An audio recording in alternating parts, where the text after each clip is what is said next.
Welcome to RM biology.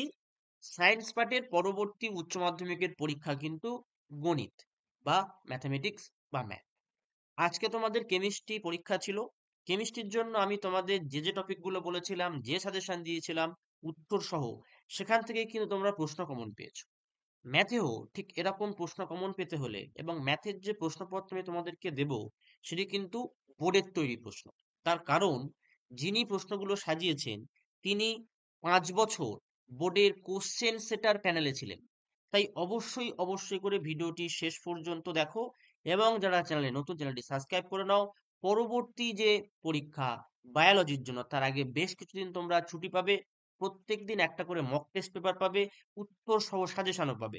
তাই চ্যানেলটি subscribe করে নাও, বেল বাটনটি বাজিয়ে দাও এবং আজকের ভিডিওটি শেষ পর্যন্ত দেখো ও প্রচুর পরিমাণে শেয়ার করে দাও। দেখো, চলো শুরু করা যাক। প্রথমে ইউনিট 1-এর কয়েকটা প্রশ্ন আমরা দেখে নিচ্ছি। তোমরা একটা স্ক্রিনশট নিয়ে নিতে পারো। দেখো, প্রথম প্রশ্ন আছে যে এই প্রশ্নটা আর একটি সম্বন্ধ, এটা ইউনিট 1 থেকে। তোমাদের ইউনিট 1-এর 7টা প্রশ্ন এখানে রয়েছে। 7 টাইপ অফ প্রশ্ন, যে প্রশ্ন তোমাদের পরীক্ষায় কিন্তু আসতে পারে। ঠিক আছে, তাহলে দেখে নাও প্রশ্নগুলো। প্রথমে দেখো, এই যে প্রথম 5টা প্রশ্ন দেখতে পাচ্ছ, এই 5টা প্রশ্ন তোমরা স্ক্রিনশট নিয়ে নিতে পারো। 1, 2, 3, 4, 5। দেখো, 4 নম্বর প্রশ্ন সমাধান করতে বলেছে tan inverse cot x plus cot inverse tan x equal to π/4। তারপরে সাইন ইনভার্স ইন্টু কস, দেখো, ইন্টু সাইন ইনভার্স এক্স, সেটা π/3। এরপর যদি পরবর্তী প্রশ্নে আমরা চলে যাই, প্রমাণ করো, তো দেখো দেয়া আছে 1টা 2টো 3টে প্রমাণ করো দেয়া আছে। এটা তোমরা স্ক্রিনশট নিয়ে নিতে পারো। আর 7 নম্বরে দেখাও যে বলে একটা পার্ট দেয়া রয়েছে। তো এই আমাদের টোটাল ইউনিট 1-এর কোশ্চেন হয়ে গেল। ইউনিট 1-এর কোশ্চেনের পর যদি আমরা ইউনিট 2-র কোশ্চেন দেখি, তাহলে ইউনিট 2-তে দেখো বিস্তৃত না করে দেখাও, সেরকম 3টে দেয়া আছে। ঠিক আছে, এটা কিন্তু বেশ নাম করা একজন করেছেন, made up by Sohini ma'am. ইনি এক সময় কোশ্চেন সেটার ছিলেন এইচএস এর। তো অবশ্যই এই কোশ্চেনগুলো ভালো করে তোমাদের দেখে দেওয়া উচিত। তারপর দেখো ক্রেমার রুলস প্রয়োগ করে সমাধান করতে বলা হয়েছে এটা। তারপরে প্রমাণ করো, দেখো 2টো প্রমাণ দেয়া আছে। এরপরে যদি আমরা পরবর্তী চলে যাই, সমাধান করো, এই 2টো সমাধান করো। ওনার মনে হয়েছে যে এই 2টো সমাধান অত্যন্ত গুরুত্বপূর্ণ এবছরের জন্য। তারপরে ম্যাট্রিক্সের বিপরীত পদ্ধতি প্রয়োগ করে সমীকরণগুলির সমাধান করে, দেখো এই সমীকরণগুলো সমাধান করতে বলে দিয়েছে। 6 নম্বর এই প্রশ্নটা দেয়া আছে যে একটি প্রকৃত লম্ব ম্যাট্রিক্স। ঠিক আছে, এটা হয়ে গেল। আমরা যদি এবারে চলে আসি 3 নম্বর ইউনিটে।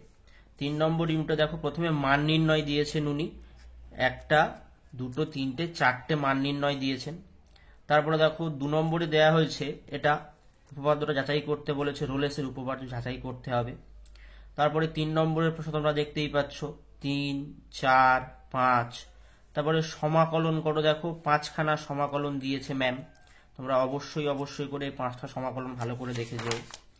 এরপরে দেখো সমাধান করো দেয়া আছে। সমাধানে দেখো 6টা সমাধান উনি দিতে বলেছেন, তোমরা স্ক্রিনশট নিয়ে নাও। 6টা সমাধান, দেখো সমাধান করতে বলেছে। তারপরে দেখো মান নির্ণয় করতে বলেছে, মান নির্ণয় করা আছে। দেখো কটা মান নির্ণয় করতে বলেছেন উনি, এ কটা মান নির্ণয় ভালো করে নিও। এবার তোমরা যদি উত্তর চাও এগুলো, সেই উত্তরটাও কিন্তু আমি তোমাদেরকে দিয়ে দেবো, তাই চ্যানেলটি সাবস্ক্রাইব করে রাখতে হবে। দেখো, তারপরে ইউনিট 4 থেকে দেখো ভেক্টরে বলেছে যে p(i) 2j) 6k), তারপরে একটা আছে এবং 3i) - 3j) plus q(k)। Vector দুটি সমরেখ হলে p/q-র মান নির্ণয় করো, এই জাতীয় প্রশ্ন তোমরা পেতে পারো। এবারে 2-এর প্রশ্ন তোমরা দেখতেই পাচ্ছ, 3-এর প্রশ্ন দেখতে পাচ্ছ, 4-এর প্রশ্ন দেখতে পাচ্ছ। তোমরা কিন্তু এগুলো স্ক্রিনশট নিয়ে নিতে পারো। দেখো, এগুলো কিন্তু বেশ গুরুত্বপূর্ণ প্রশ্ন। সোহিনী ম্যামের মতানুসারে এগুলো বেশ গুরুত্বপূর্ণ প্রশ্ন, তার কারণ উনি কিন্তু বেশ কয়েক বছর এইচএস এর কোশ্চেন সেটারদের প্যানেলে ছিলেন।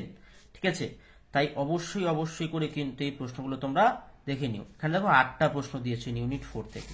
ঠিক আছে, এবার যদি আমরা চলে আসি ইউনিট 5-এ, ইউনিট 5-এ যদি আমরা চলে আসি, ইউনিট 6টা পরে দেখাচ্ছি। ইউনিট 5-এর ক্ষেত্রে যদি আমরা চলে আসি, তাহলে দেখো বলা হচ্ছে প্রতি কেজি F1 খাদ্যে 6 একক ভিটামিন এ, 7 একক ভিটামিন সি আছে। প্রতি F2 খাদ্যে 8 একক ভিটামিন এ, 12 একক ভিটামিন সি আছে। তো এইভাবে এই যে প্রশ্নটা আছে এটা রৈখিক প্রোগ্রাম বিধি সমস্যায় প্রকাশ করতে হবে, তোমরা স্ক্রিনশট নিয়ে নিতে পারো। তারপর নিচের অসমীকরণগুলি কোনো কার্যকর অঞ্চল আছে কিনা তা লেখচিত্রের সাহায্যে দেখাও। তারপরে এই যে প্রশ্নটা, এই প্রশ্নটা কিন্তু তোমরা দেখবে যে টেস্ট পেপারে কিন্তু অনেকবার আছে বিভিন্ন স্কুলে। ঠিক আছে, একটি রেডিও প্রস্তুতকারক দুই প্রকার, এ ও বি রেডিও প্রস্তুত করে। একটি কারখানা রেডিও প্রস্তুত করতে সপ্তাহে সর্বোচ্চ 48 ঘন্টা কাজ করতে হতে পারে। এ রেডিও প্রস্তুত করতে 2 ঘন্টা, বি রেডিও প্রস্তুত করতে 3 ঘন্টা সময় লাগে। এ রেডিও বিক্রি করলে লাভ হয় 50 টাকা, বি রেডিও বিক্রি করলে লাভ হয় 30 টাকা, মানে একটা করে বিক্রি করলে। প্রতি সপ্তাহে সর্বোচ্চ 15টি এ এবং 15টি এ এবং 10টি বি রেডিও বিক্রি করতে চায়, তাহলে সেটাকে কি বলেছে যে প্রান্তিক বিন্দুর সাহায্যে সমস্যাটি সমাধান করতে বলেছে। ঠিক আছে, এবার যদি আমরা 6 নম্বর ইউনিটে চলে আসি, 6th ইউনিটে দেখো, 6th ইউনিটের ক্ষেত্রে এই প্রশ্নগুলো ওনার মতে খুবই গুরুত্বপূর্ণ প্রশ্ন। ঠিক আছে, প্রথম প্রশ্নটা তোমরা স্ক্রিনশট নিয়ে নিতে পারো। প্রথম 3-4টে প্রশ্ন স্ক্রিনশট নিয়ে নাও। তারপরে যদি আমরা পরবর্তীতে 5-6 দেখি, 5-6 তোমরা স্ক্রিনশট নিয়ে নাও।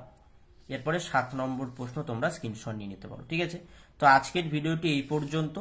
যারা সমাধান চাইছো অবশ্যই কমেন্ট করো এবং চ্যানেলটি সাবস্ক্রাইব করে নাও। আজকের ভিডিওটি এই পর্যন্ত।